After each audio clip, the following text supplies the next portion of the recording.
Room clearing basics. Overview. Room clearing is used by men and women in the police force and military around the world. Following this brief presentation, you and a group of people should be able to clear a basic room with one point of entry.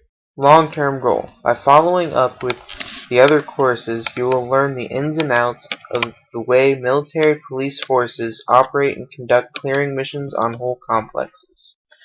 Some basic knowledge you need to know when clearing rooms. Sound travels through walls. Never stack up while in direct contact with a wall. Leave a minimum of 6 inches between yourself and the wall. The space in the doorway is referred to as the fatal funnel. This is the one place you do not want to be.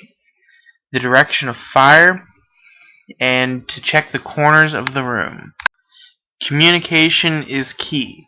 You always take the path of least resistance, check the corners of the room, look behind the doors, and never open a door without first checking for booby traps. Once the room is cleared, follow the following procedure. Check the living if any enemy prisoners are taken. Check the room for booby traps such as bombs or tear gas canisters.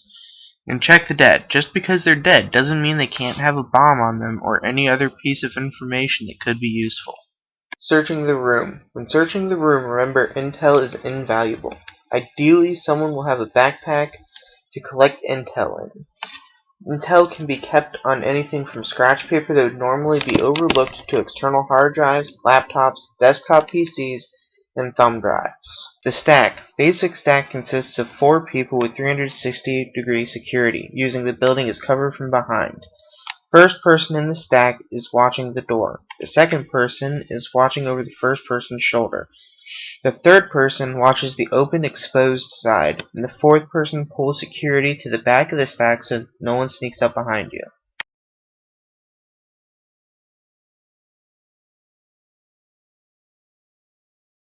Some basic fundamentals to keep in mind is to ensure that everyone is touching but not tangled. Doing this allows for easier communication and decreased risk of stumbling and tripping over one another, and also increases the speed with which you can get into the room. Room entry. Proper procedure when entering a room allows for fast movement and lessens the risk of friendly injuries. The first person in this scenario will enter the room and follow the path of least resistance, which is straight ahead to the farthest corner of the room.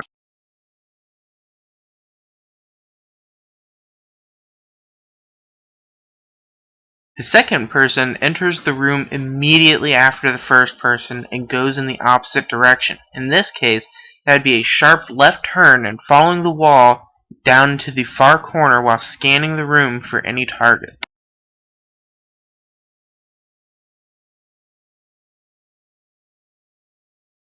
The third person enters the room immediately after the second and goes in the opposite direction following the first person, stopping about halfway down the wall between the first person and the fatal funnel.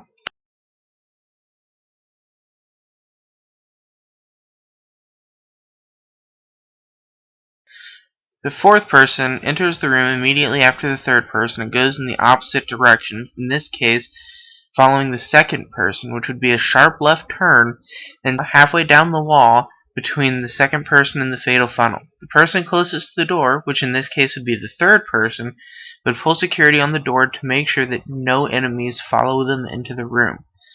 When done correctly, all 4 people should essentially be in the room at the same time.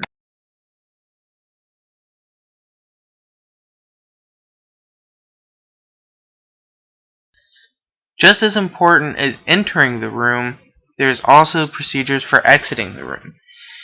You have to make sure that the room has been completely cleared and all intel has been gathered. The first person in, which would be the stack commander, would yell that room clear, stack on them.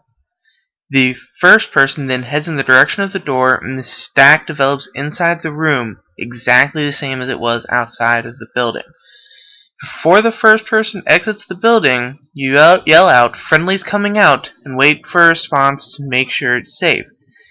This is only done in the event that there are already friendlies outside of the building. Otherwise, exit the same way you entered.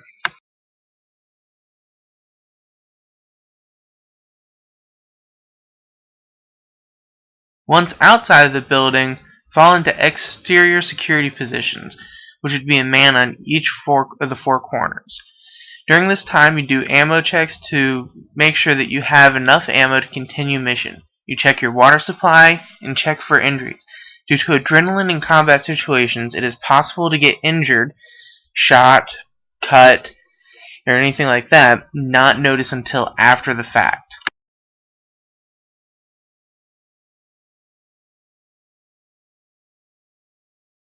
Final note: so the graphics in this course show everyone entering one at a time. In reality, it is very fast, and everyone should already be in the room by the time the first person gets to their objective. There are multiple other strategies that can be used in room clearing besides this one, some of which will be covered in future courses.